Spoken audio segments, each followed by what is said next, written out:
I had a hard to reach school, a school that I could maybe get into, and the sure thing. This is literally how I thought about it. And I didn't get into the easy school. I didn't get into the middle school that I thought I would get into. I got into the school that I thought there was no chance in hell I would get into, and that was going to Columbia. It's wild because I didn't think that would happen.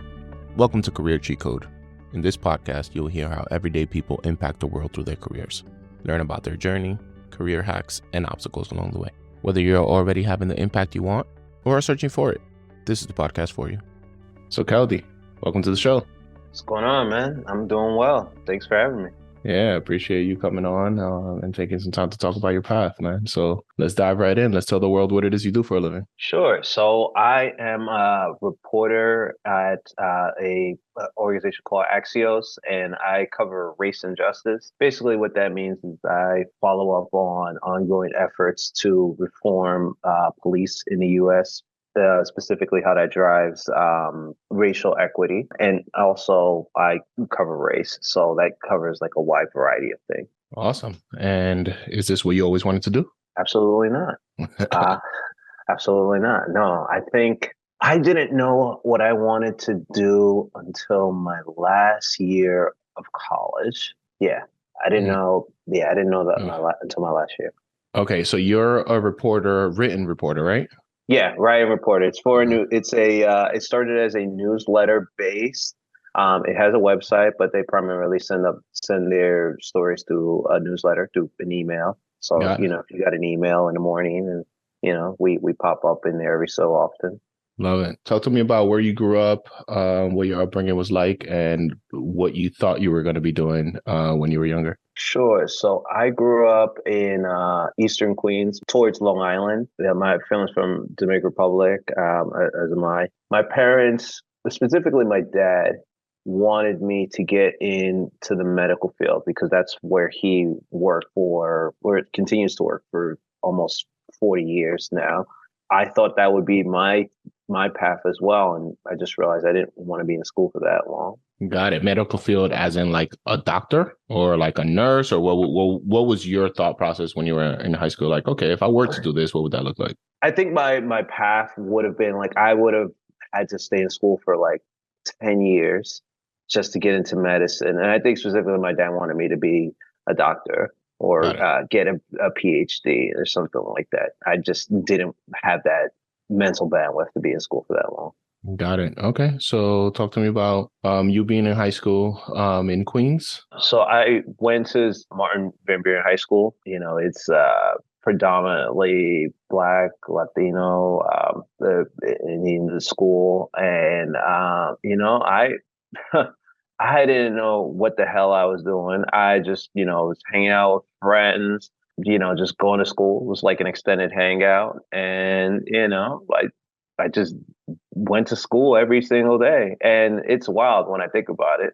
When I went to high schools, my first year was 2001, right? So like that, there's a lot going on that particular year, 9/11 and stuff. And, like I said, I just went to school and, had no thoughts of like, what would life be like after high school? Did you have a sense that you wanted to go to college at all, or were you thinking I'll graduate, go get a job somewhere and figure it out, or start a business? What was your mindset come senior year of high school?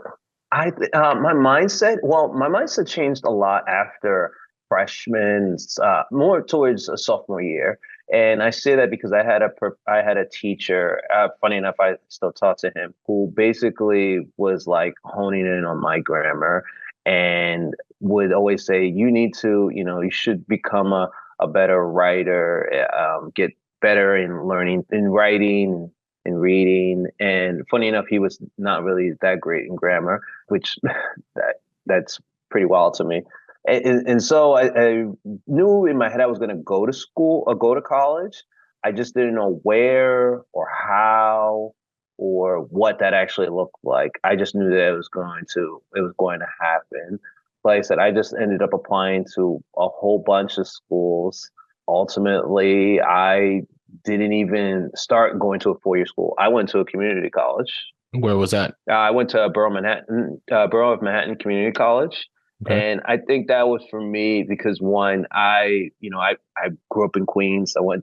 Lived in Queens all my life, and I felt that going outside of my comfort zone was best for me. And I'm really glad I did that because like taking the train every single day, to Manhattan and coming back from Manhattan, it's like you're working class, you're basically part of the working class. And, for growing up, that wasn't me. It was like I literally walked to school every single day. I would be late, but nonetheless, I walked to school every single day. Hmm. And just going to Lower Manhattan was, it was different. Trying to find my way in college, just taking classes, just doing whatever the requirements were to get to get a 2-year degree. Even though I never got one, I just knew that my path was going to community college and getting those credits. And then after my second year, I was going to transfer. I just didn't know where I was going to do that Did at. you have to declare a major while you were there, and if so, what was it, and what was your thought process if you're in college taking courses, but you're like, I really don't know what I'm doing, but like, I could kind of see myself doing this? When I went to community college, I saw that the school I went to, Borough Manhattan Community College, it was really big into paramedics and nursing. And I saw that, and I only knew that I think about like my end of my first year of school, and I was already halfway done with with getting my associates, and I realized like, man, if I wanted to do that, I would have to spend an extra couple of years or a couple semesters, and I really didn't want to do that. I was already working at that point in time. I'm trying to think where I worked at. I worked at cable company and also worked at a clothing company at the same time. So I was like basically trying to like work and pay for school and just figure stuff out. But it wasn't until that I had to take an English class. I took a remedial English class because my English out of my writing was horrible after high school. And I took a remedial class, and then I took a regular took a regular English class. As a side note, my first Black teacher was in college, which is really wild Wow. to think about that, right? Because like I went to predominantly Black, Latino school in terms of like the demographic of students, and yet I think there was a Black professor in high school. I just never had him. I knew who he was, but I didn't have an actual Black professor until I went to community college, and it wasn't until I met him and then another professor and started getting better at my writing. They were the ones that were telling me, you should get into writing, and I thought I was just good at like BSing papers. Literally, that's all I thought because like, it was just assignments and, just read and then just make an analysis from a reading. So, 500 words, double space. So you're now a reporter, a writing reporter, and you were in a remedial English class in college. Yeah, it's pretty wild, right? It is. I think some of my boss would say some of my writing is remedial. No, I'm kidding. I wouldn't say that. No, it's one of those things where I'm glad I was humbled in college because of the fact that like when you go to high school, it's just like just churning students in and out. And I didn't learn from my parents. My parents, English is not their first language. So it's not like I could go to my parents and say, hey, can you help me out with X, Y, and Z, right? Like my dad was good at math, and I could go to him for that. But when I got to high school math, it's like, well, that's out of my league. College is basically me trying to figure out for myself. So I spent a lot of time going to tutors because I was paying for it, right? Like I looked at college as like I'm a paying customer. So I had to go and seek out the services or ask where the services are and really just try to figure it out. I love that mindset. Where is your family from? My family's from Dominican Republic. My dad is from the capital, Santo Domingo, and my mom's from San Pedro. They did not meet one another there. They met in Harlem. They Huh. both came separate times, but they met in Harlem. Yeah, and then when they got married, they moved out to Queens because my dad had already worked like in the hospital out east on Long Island. So Hmm. it was closer to him. Which I guess if I had to guess, it probably was difficult for mom because like she lived in Harlem, Washington Heights. Most of her family is still there in Washington Heights. So her only Hmm. sister, her sister is there. Her brother is in Florida, so it's kind of a change, but it's yeah, it was different. You're a first generation student. Is that what I'm hmm hearing? Yeah, I'm a first generation. I grew up. I'm a first generation to graduate high school, graduate college. Yeah. Wow. Okay. Kudos to you landing through that remedial English course. um, Yeah. so so tell me how that changed your path and what you were looking to do in terms of applying to a 4-year school and where you were at that point. My thought process was like, okay, knowing that I'm good, I'm quote unquote good at writing.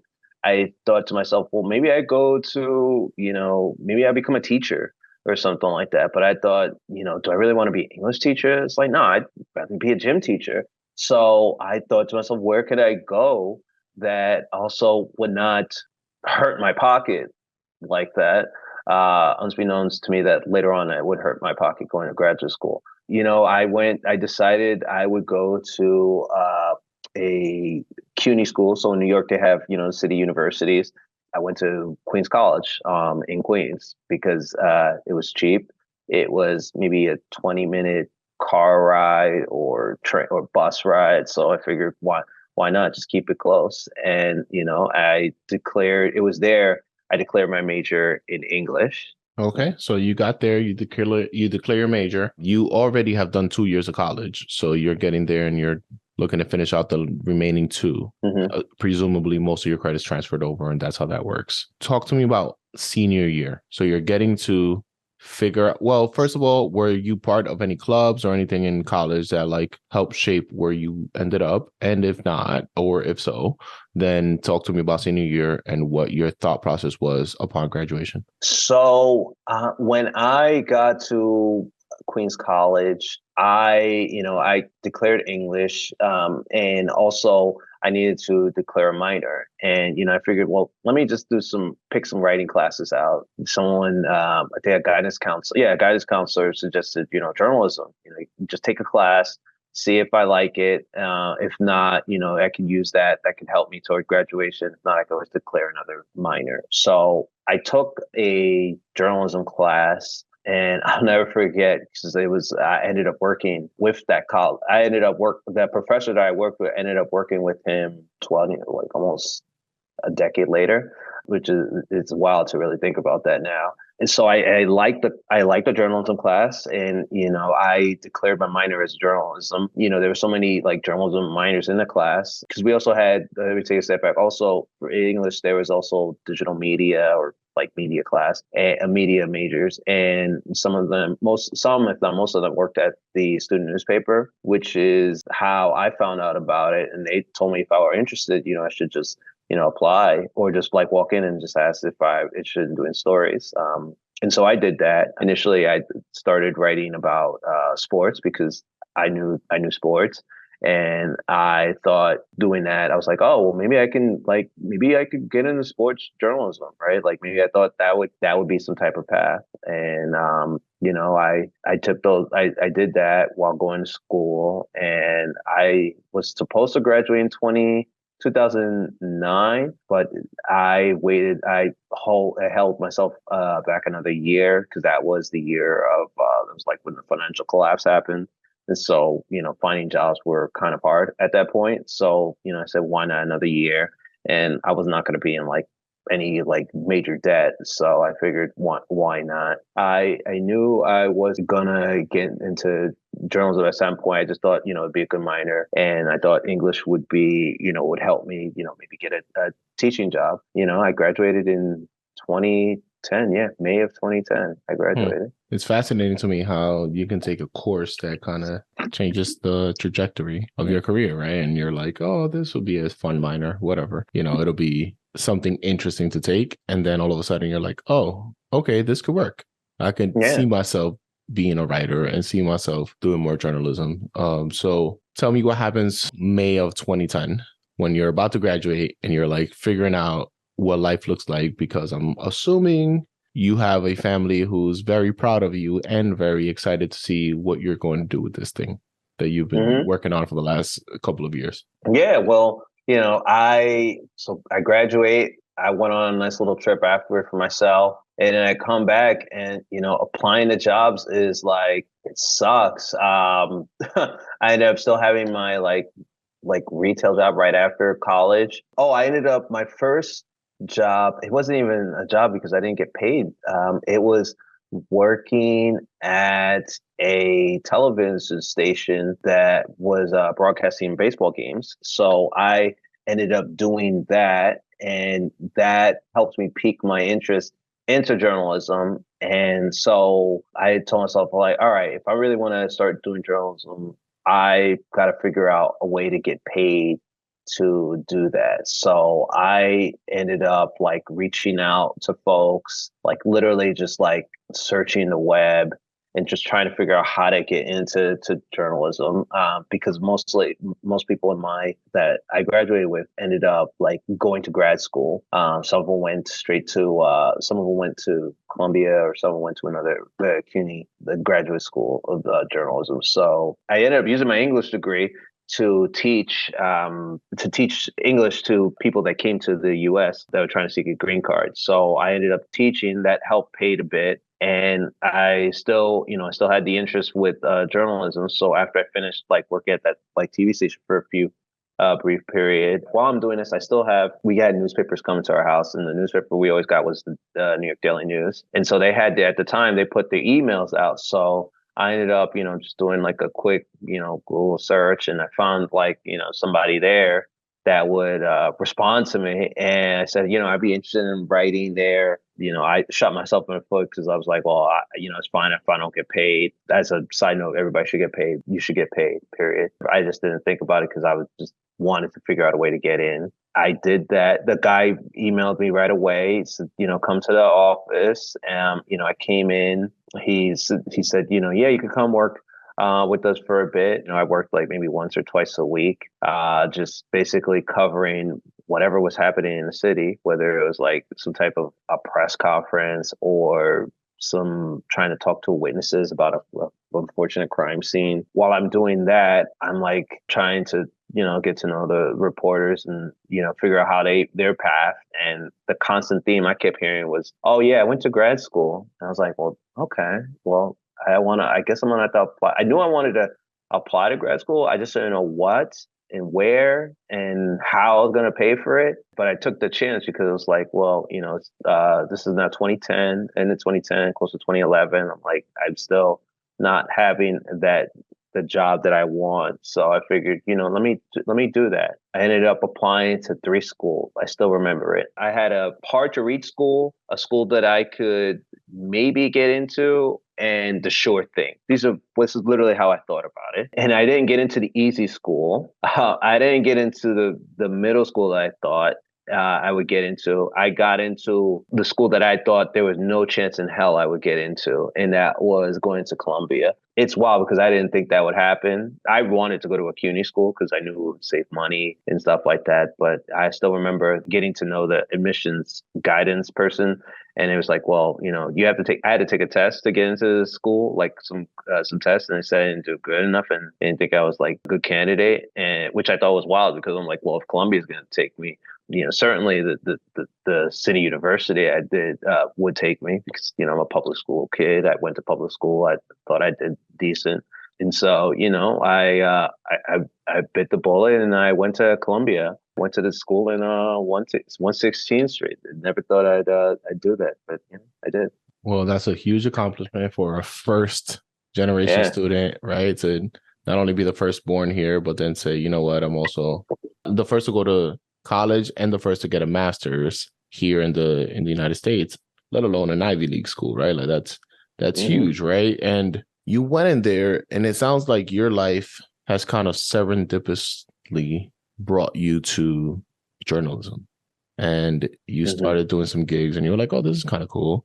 And then looking at things from a career lens, you're like, well, the folks that I see that are doing this for real have a master's of sorts. Like, how do I get that? Right. So in your mind, early in your career, you realize that you like this. You were out talking to folks about crime scenes and going around the city and trying to find some news at either press conferences or whatever. And you felt like, you know what, I could do this for a little bit, and enough to at least invest it in yourself to get a master's. Did that pay off? That's a good question. I would say it's still pending a little more than a decade later. And I say that because I feel like after graduating Columbia and realizing not just take the degree aside, just going to a school like that, what kind of doors it can open. It is an investment, right? It's a very expensive investment. And I look at that and I realize that, I learned years later is that, it can open doors. They're not going to give them to me, but it opens doors. And I realized that, and I tried to make it worth my while in some capacity, whether it's connecting with the alumni or just like trying to get my foot into whatever opportunity I can. So yeah, I think the short answer is it's still pending years later. I would tell students if they I have told students if they want to go to grad school, at least for journalism, I would tell them, no, don't do that. I would say, I think if you can get experience in the field, because that's what I felt like I really learned a lot when I actually worked on a job, right? I feel like with any job, with most jobs, it's better when you get that hands-on experience as opposed to going to school, because the school is just it's gonna teach you what to do, but when you're on the job, it's gonna be completely different, right? For in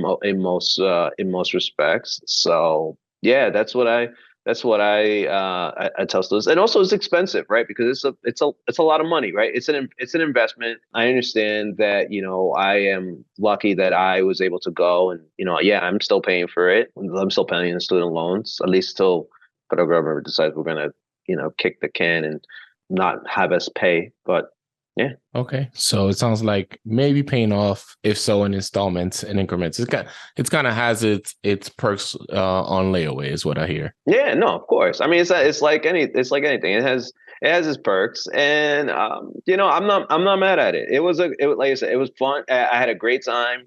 Going to school, I've met a lot of people. Some of them I still call friends to this day, and it has opened a network of opportunities and in growth, not just professionally, but personally as well. Yeah. So to be completely all the way real, I went to Columbia, but I went under very different circumstances, right? Like I was working there and I didn't have to pay for a lot of that. So I'm not particularly advocating for a master's degree nor Columbia, right? So I'm very clear that people have experiences and there's value in you articulating it in a real raw way, which is like, I don't know that it's paid off yet. Right. And that's real. And that's factual. So let's talk from a factual standpoint. So you graduate and you were working before that. Were you working through grad school as well? Or no, were you fully immersed?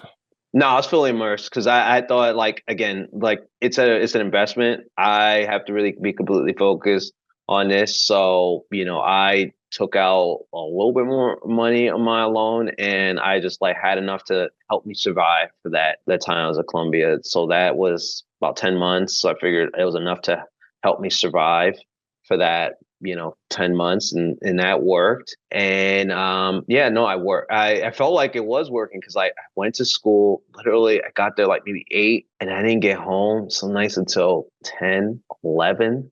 Maybe sometimes even later. I think I found myself sleeping at school, and probably could I have stayed at some family member's house that live right uptown? Yeah, sure. But I was like, I gotta go home and I gotta shower and I gotta put some new clothes on. So and do it in the morning and do it again. Yeah. So okay, so you were fully immersed. Let's talk April of the year that you're graduating. What do you think is actually going to happen, and what actually happened? Right. So you go into grad school, and I'm sure part of it is I'm making this investment in myself because I am making X amount of money.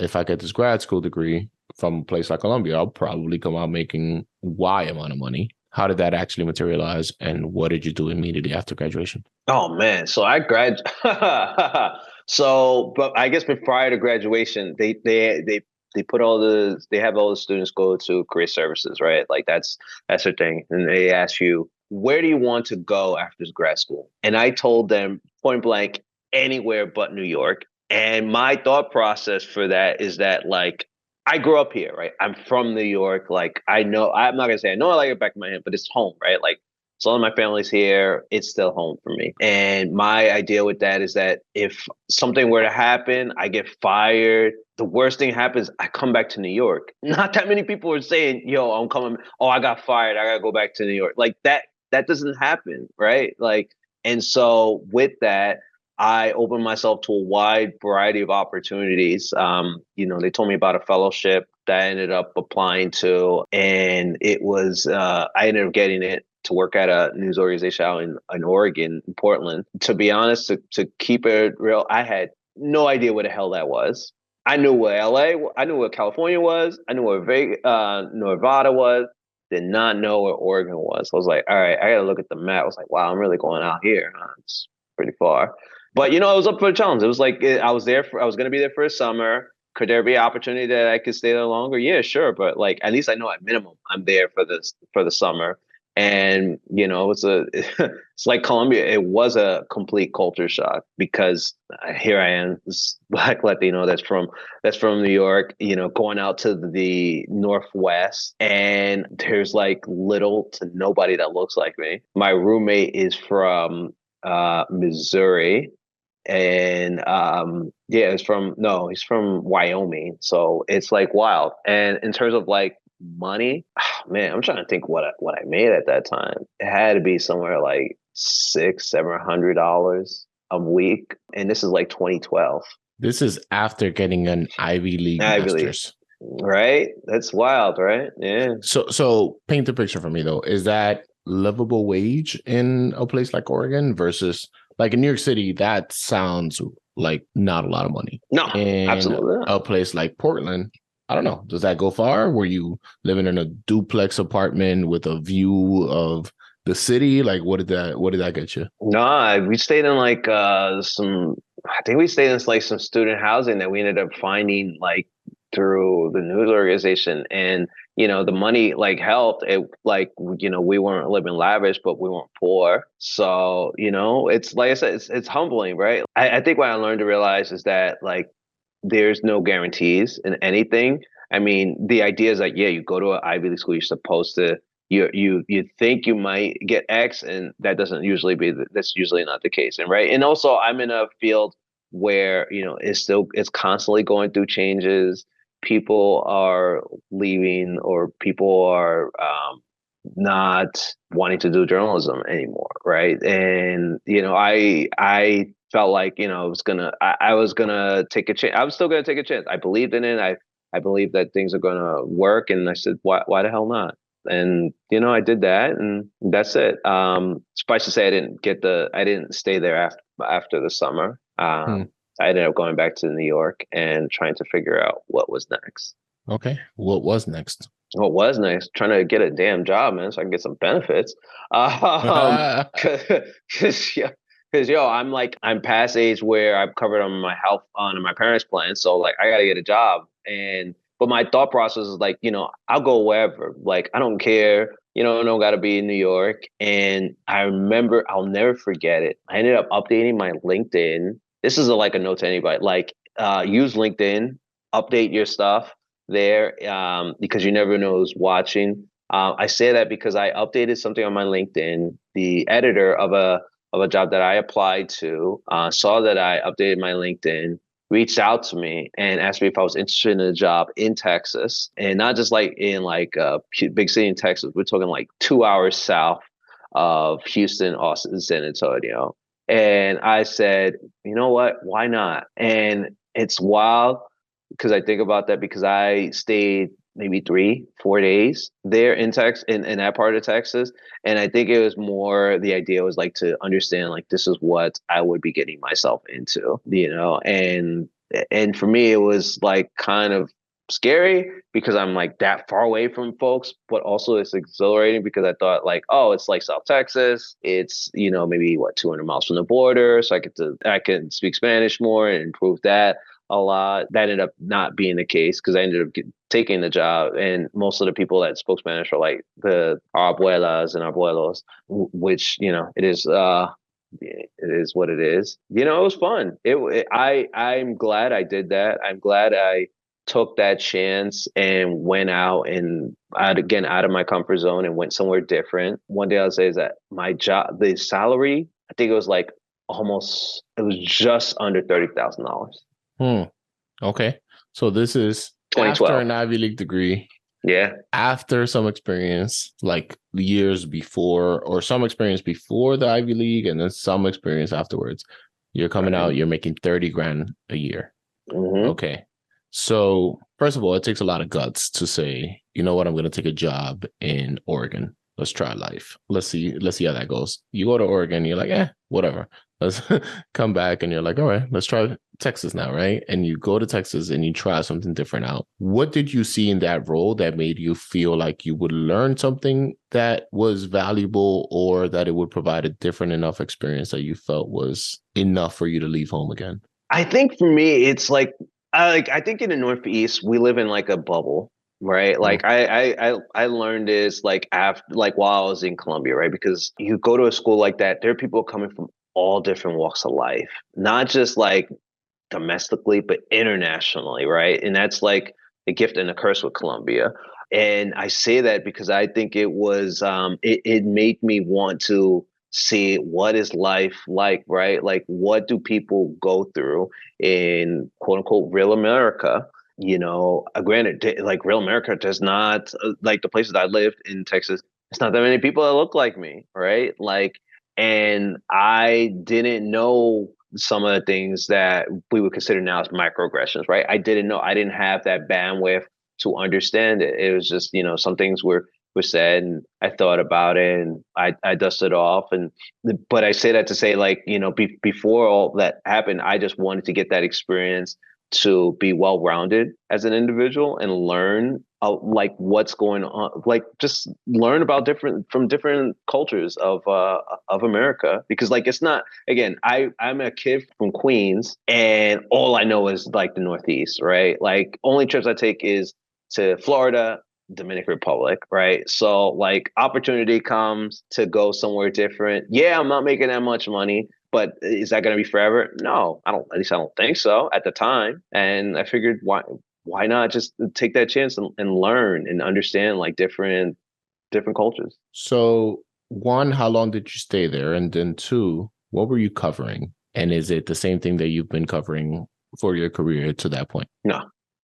So I ended up staying in Texas a little over like maybe a year and a half or so. And I covered healthcare because that's what I did in Oregon, which was kind of cool because like I think health is really a fascinating field in terms of like, distilling information that is so complex and trying to navigate that space, just like from own personal experience of trying to help my folks navigate healthcare issues. And they don't even, and English is not even their first language. So, if that's the case for my folks, I can imagine what that's like for other folks. If English is their first language. So I thought that would be a cool opportunity. And, I did that for a bit. And then I covered high school sports, which in Texas, it's like, man, forget the NFL, like going to cover like a high school football game on a Friday where literally a stadium, like you peep this, like a stadium that's like, a town of like 5,000 people. The stadium is like 10,000 people and the stadium is full. And you're like, how is it like a town that's 5,000 people has a stadium that's like almost 10,000 people? Wow. Literally, it's wild, right? But it's a culture, right? It's a different type of culture that is lived. And, I did that and it was fun. And I wanted to, and I enjoyed it, and reality kicked in because student loans are like, all right, you gotta start paying these, and I'm like, all right, well, try to get a better job and new opportunities. Okay, so you're there about a year and a half or so. What happens next? What are you doing? What happened? So I'm like back in New York because I try to at least do once a year, come back to New York to see folk, to see my family, see friends. And I was like, man, let me see if I could find a job. So I did what I typically did was just reach out to organizations because I'm part of an affinity group called National Association of Hispanic Journalists and then black journalists. And I went to a conference and I connected with folks. And I remember like getting a card from someone that worked out of Connecticut. And I emailed the person and told them, hey, I'm in town. I'd love to see if there's any opportunities. And the person reached out to me and said, sure, there's opportunities. If you're interested, just come up. I ended up like maybe taking a train there. I ended up getting a job offer there. I'm trying to remember how much I made at that point. I think it was maybe 35. 35, Damn. like, yeah, 35. I know, it's right. Again, it's wild, right? You think about this is 2014, right? Like, it's not like think about this. I'm 2 years removed from school. My loan, the cost of tuition doesn't even cover is more than what I make. Wild, wild. Yeah, But no, again, that like, but it's one of those things. Like I learned, like I learned this thing, and I hate it, but and I hate it because it was just like ingrained at that time. Is that like you start from the ground up, right? You mm, start small and then you work your way up. yeah, but I mean a $5,000 increase from somewhere south of San Antonio to New York City, right? There's a that mathematically doesn't add up, right? No, So it's you're not math. here, but you're trying to build your career and you're making ends meet and it sounds like, happy to be in the field that you actually enjoy. And it sounds like you have over the years realized that you're actually pretty good at this, right? Sure, Mm-hmm. you had some remedial English in college, but like you've come a long way since and you have built a career showing people that one, you can articulate information, two, that you are versatile in the subject matter, right? So not just health, sports, whatever, like you can just articulate information in a way that's consumable.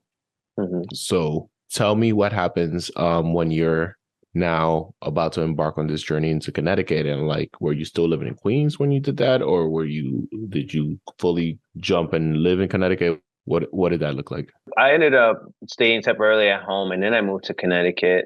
I had only ended up staying at a job not even less than a year because again, I continue to stay in touch with my with people that I knew that worked in New York, and I ended up getting an opportunity to take a job at the Daily News where I interned at, and and I'll never forget. I think it was like maybe a couple days before Thanksgiving. And I remember the person that offered me a job was like, "Hey, listen, we're going to give you X amount. I don't know if it's like more than what you're making." And it ends up being like 20,000 more than what I'm making. Right. So now we're like, I'm not rich, but I'm not like completely poor. Right. So like, I think now it's like 55 and this is 2015. Yeah. 2015, I think 55. And then I end up moving back to New York. I stay with my folks at that point. And, I'm working at a paper that, I like read as a kid, like my parents had, and, just covering all the different things that were going on in New York. What was your actual subject area, if any? And I Um, asked that specifically because I know, hearing your story, I don't think that it's dawned on me before that reporters have to like maneuver in and out of subject areas until they mhm, either find what they like and or what they're good at and or where their opportunities are. Right. So mhm. what are you covering then? I'm essentially a general assignment. When I started at the Daily News, I ended up covering like Upper Manhattan, like Harlem and stuff like that, which is cool because like I got to like immerse myself in the community. But it only stayed for like maybe a month because they ended up like because of budget reasons they ended up eliminating that. So now I'm basically Mm. now covering the city, and basically in the city I'm like I can one day cover a press conference with the mayor, who was the mayor at the time, Bill de Blasio, or I could end up being at a crime scene where it's like three people were murdered and like trying to Well, talk to family members. And I think for me, what while that's not really ideal, I like talking to people. Mm. And most of the times that I'm like covering stuff, I'm like covering people that look like me. And again, it's not, again, this is, mind you, it's still not clicking in my head what I'm doing, but I'm just able to talk to people, right? So it's just like, hey, I want to talk to you, like, approach with them, have a lot of empathy about what the certain situations are. And, I ended up being good at that. Wow. So as a journalist, it sounds like you can be assigned thematically, right? So subject area and or geographically. Yeah, it could be. Or I think because where I worked at, like there were already beats already taken by certain people. And so I had to like just work until maybe one of those opportunities come or end up leaving, right? Which is what ended up happening later. And yeah, that's usually how it went. How later? How long did you stay there and where'd you go after? Man, I stayed there about And why? and why? Oh, well, I left because they were having like layoffs. So I was like, well, I'm like leaving. And, I said, well, all right, I'm gonna figure this out, right? I'm gonna figure this out. I'm gonna make it work. Was I nervous? Yeah. But also I'm at home. I'm in New York. I can, again, I try to figure things out. I lean on my cohort of friends and network. And, I ended up finding a job, not in New York, but in Jersey, which to me is wild because like I always consider New Jersey a flyover state. And the only reason you go to Jersey is for gas or Six Flags or if you're on your way to DC. That's hilarious. Okay. So you went to Jersey. What are you doing? What are you covering? And what did you like about that role? Again, I am covering like a general assignment. I'm doing that. I'm covering. It could be anything from a new school opening up, a mayor doing. I'm trying to think. Some groundbreaking Yeah, type of yeah, events it's or something like that. some groundbreaking event. It could be it could be a whole host of things. Every day was something different, which for me, I enjoyed doing that. Like every Hmm. day was different. And I like that. I like that idea. But I knew at some point I'd like to like cover like a beat. So, that's really what I wanted to do. And I stayed there. That was like my longest job that I had. And it's mostly there was nothing wrong with the job. The job was fine. The people were cool. And I lived in Jersey. Everything was just fine. But I feel like you can't stay comfortable at a place, right? Because like if you're content, then how are you growing? Hmm. Right? Like I think that's like you always got to figure out a way to be growing somehow, some way. You mentioned wanting to cover a beat. What does that mean for So the I think non-reporter people? oh oh no, so cover like a subject matter, right? Like I think be immersed in a particular subject matter. I think that's really like important. I think that's important because you build a wealth of knowledge about a particular thing, right? Like say like a doctor, right? A doctor is like he's immersed in that particular field, right? Like somebody that's like a lawyer could be immersed in a particular subject, could be civil rights, right? Could be white collar crimes, right? Like I wanted to be immersed in something that I can learn. And for me at that time, I think it was government, right? I wanted to learn about like government because there's a whole loads of stuff that were going on in Jersey. It was the governor at that time was what was it, Chris Christie? And it was just a lot. It was just a lot that was interested to me. And fortunately or unfortunately, I didn't get any opportunity that arose for me. And also like it's one of those things like, am I gonna stay and wait for an opportunity? Or am I just going to seek that opportunity somewhere else? And so I sought that opportunity somewhere else. I just looked for opportunities, but I was going to be selective because I was like, I can't be, I'm getting older, want to figure out like life. I'd already moved a few times, and that's kind of expensive. So. Okay. So tell me about your favorite story that you've covered. Man, my favorite story I've covered. I'll give two that I can just think of off the bat. There was one that we did. There was a fortune story where this guy, he was a serial killer. He was killing all these women. He killed three women of color, three black women, I think, in a span of like 90 days, and we ended up catching him. But I think for me, we ended up doing a story about like his methodic plans to do all that, and we told the story of through the eyes of the victims' families, right? Like, learning more about the people, because I feel like when people, something tragic happens, you only learn about them from a face value, right? You only learn what information is disseminated to you. And again, I feel like by talking to people, you learn so much more about who they are as a person. And I think that brings a wealth of knowledge to a reader to learn that like there's more than just the name of John Smith, right? There's X, Y, and Z, and that was a really powerful story. And it just ended up, I ended up how did it was wild because I ended up having to some of these women had no digital footprint, like they were not on like Facebook or anything like that. So I ended up having to go to a funeral home to try to get names of people that attended the funeral. So I would end up searching them later to try to figure out, like, to help me piece the puzzle. How did they know this person? Which is really cool because it's like you think of like, how does nobody in 2018, 2019, how does a person not have a digital, like, how are they not on like Facebook or something like that, right? You think you just, it's wild to me. Some people are like that. There are some people that are like that, but for the most part, people are like, have some like footprint online. They're somewhere. And it just made me like think through, like, how do I find someone? Like, literally, like, basic, like, how do I find someone, right? If somebody has no footprint and they pass away, how do you find them? Okay. So that's one of your favorite stories Yeah. of that time or of all time?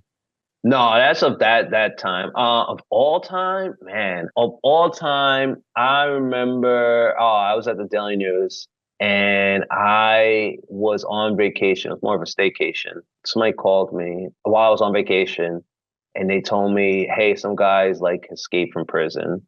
I was like, "All right, well, damn, that sucks. Feel bad for whoever has to do that." And they're like, "Well, we'd like for you to go out there." I was like, all right. I'm like, it's my day off. I mean, I'm on vacation. Like, no, don't worry. We'll pay for you and all that. We'll pay. You just got to get to where they are. I'm like, okay, where is it? It's like, oh, it's a little bit outside Albany. So like for context, right? New York City and Albany, that's like 80 miles, 2 hours away, right? Sounds So I'm right. like a little outside Albany. I'm like, all right, cool. So I leave at like 4 o'clock in the afternoon, thinking, it'd be no problem. I said a little bit. I didn't even put the GPS on. I was like, man, Albany, easy. Hit the highway. And I get there, I put the GPS on, and Dios mío, I like saw how far that was. It ended up being like up to the US Canada border. And I was like, yo, I gotta drive. And mind you, I get there at like 6 o'clock and I got another 4 hour It's like ride ahead of me. Buffalo.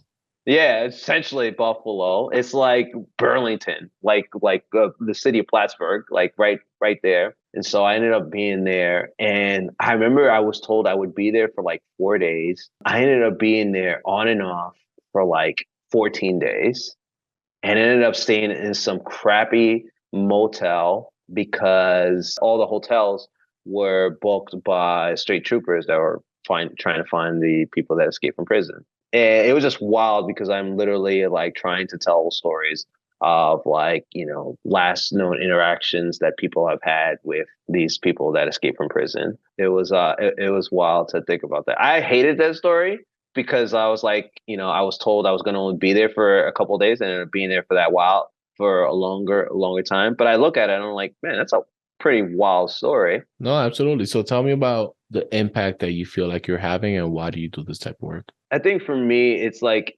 telling somebody something new and giving it to them in a big picture, right? So where I work at now, I have like a beat, and it's a culmination of what I've always done in some way, shape, or form, right? Covering like violence, but never had like a name for it, right? And when people were impacted it ended up being the same certain people. It ended up being people of color, predominantly Black or Latino, or something racial issue happened. It always happened to people that look like you and I. And for me, it was distilling it into short information, like looking at it from the big picture. Why does this matter, right? Like we're looking at in a year at a time where there has been so much that has happened in the world, in the US. There have been so much efforts to change things, and yet things have not been changed at all. Right. It's like James Baldwin said it best, like, nothing has really changed except for technology. Right. Nothing has really changed. And that while it's sad, I find pleasure in telling like the stories in hopes of like keeping the conversation going and keeping the conversation alive, because I feel like if we're content, we don't try to grow and try to have important conversations, right? Because these are important conversations to have, right? Like we can go in life and pretend like oh we're doing okay, but like people are hurting in some way, shape, or form, Mm, right? Especially people that look like me, like people are hurting, and I absolutely. think it's important to have those conversations. So you have a beat now. What is the beat called? And tell me about what a typical day or week in your job looks like. So I cover race and justice, and like it's a fellowship, right? So I ended up taking that job because I wanted to do something different. It's a startup, and for a long time, I ended up working at like established places, right? And established places, they were predominantly white, and I felt like I didn't in some instances I didn't grow. So I went to work where I am now, and basically what I'm doing is like sometimes I'm looking at how I approach stories. I'm looking at, well, what's the topic? What's something I want to focus on? Like right now, as we talk, like this fortunate anniversary of Uvalde, right? And looking at accountability and how is that shaping right now? Has there been accountability for like law enforcement? And that's in some ways mixed. And we have a lot of unfortunate anniversaries coming up, and a lot of talk about like, are things getting changed? Right? We look at Uvalde. We look at we just had the unfortunate shooting in Buffalo in last year, and we have the unfortunate death of George Floyd, right? So it's like looking at those stories and thinking about what's been the theme of those unfortunate murders, right? Like, what's the connection between that and what's going on to today's society, right? In looking at that capacity, it could be, how have things really changed? Has there been some type of reform? Are we in a better place where people of color are really comfortable walking around, just being? Hmm. Okay. Thanks for sharing that. So you're in a fellowship now, over a decade into your career. What can one expect to make as a reporter, call it 10, 15 years into their careers? I mean, I think now, like I say, you can make 100K. You can make 100K. If I had to do things differently, I would have like went with a startup, or done something like went to like a non-traditional news organization. Like, and when I say non-traditional, like not work at a newspaper or like a radio or something like that. Maybe a radio, but like work at like a website, right? Like again, context. I had to work with something that was stability, stability, stability, right? Like, and that was because again, first generation, right? You're thinking of like, yo, I just want to survive. I just want to have a paycheck. I want to do that. Columbia, either rightfully or wrongfully, doesn't make you think about like the endless opportunities, or it doesn't consider where some people, social and economical backgrounds of people are coming from, right? And just like the amount of opportunities that there could be. So I could say, now I think you can make in a 10 years, you can make at least 100,000. Yeah. Okay. So that's helpful. I recognize that in speaking to you and speaking to you before the episode, we spoke about ways that you can be a journalist, right? Like you can be a on-staff person or you can be a freelancer. Can you tell me a little bit about the difference and what that means in terms of flexibility and or pay and or perks? Like what are the pros and cons? I think if you're freelancer, you are your own boss. right? I mean, you have to, the perks with that are like, yes, you are your own boss. You pitch stories that you want to do. You have a subject matter. The downside is that sometimes, like, the only downside is that, like, you don't have a benefit. You have to come out of pocket for that. I mean, yes, you have to come out of that for if you're working at a staff job, but I feel like it's a lot harder. I feel like the hustle is only know from the short amount of experience that I've done, the short amount of time that I've done it can be tough. And because I imagine, I just think of myself, having a steady paycheck is cool. And working at a staff job, I mean, yeah, you are conformed to working for that particular organization, right? And sometimes there are things that you can and cannot do. And something that I say cannot do, like, maybe it has happened to me, but I know people that have like been asked to like do like a speaking engagement, and sometimes you can't do that or talk at this place or do X, Y, and Z, so. Got it. Is there any media that you've consumed that you feel has shaped you personally or professionally? That could be a book, that could be a podcast, that could be a show, that can be a movie, a newspaper, something that you've consumed, that you've read, that you've done something with, that has just changed the way that you look at life. It's funny when I'm like not working, I really do try to check out, but because I cover such a particular thing, it's somewhat hard. So like I listen to a podcast called the Read, which it does talk about it's a lot of like pop culture, but predominantly Black culture. They distill it in a way it is serious and funny. I think that Jamie, that like yes, life can be hard, but you can have some type of fun, right? Like the way you talk about it makes it interesting. In terms of books, and I'm not reading like stuff that's like related to what I do. I just finished reading a book called Running While Black, which for me was really cool because like while I'm doing all this like hard like work, I run like quite a bit, like yeah, like quite a bit. Like today, I just ran like 9 miles. And I ran like 2 marathons and like 2 halves in a matter of like 6 months or 8 months now. Which is wild to think about it. But it's something that sometimes you got to have something to do that's not work related. Absolutely. Okay, so you're a runner, you are a writer, you are an established reporter, a career reporter. Is there anything else that we have not discussed today that the world should know about Keldy? No, I just think that like for me, journalism, as much as I love it, and the wealth of opportunity it's brought to me, I would say that there's also endless opportunities to do other things, right? And I would say not just, for me, like, could journalism be the be all end all for me? Probably could be, but it's not going to define who I am. I think that there are other interests that I have in the world. Like I would tell anybody else, explore those opportunities. It could be just, journalism is just one chapter. It could be my whole chapter, but it's not going to be my life. It's not going to define who I am. That's what I'm looking at now in my next chapter. I mean, I'm only in my 30s. I'm 36 now. So I'm thinking about what the future holds for me. But, I'm not, like I said, it's life, right? Everything has its ups and downs, and that's where we're going to go. We'll just keep rolling with it. Keldy, thanks for joining us today. Of course, man. No problem. I really appreciate it. I hope you enjoyed this episode. If you did and believe on the mission we're on, please like, rate, and subscribe to this podcast on whatever platform you're using, and share this podcast with your friends in your networks. Make sure you follow us on Instagram and LinkedIn at Career Cheat Code, and tell us people or careers you would like to see highlighted. See you next week with some more cheat codes. Peace.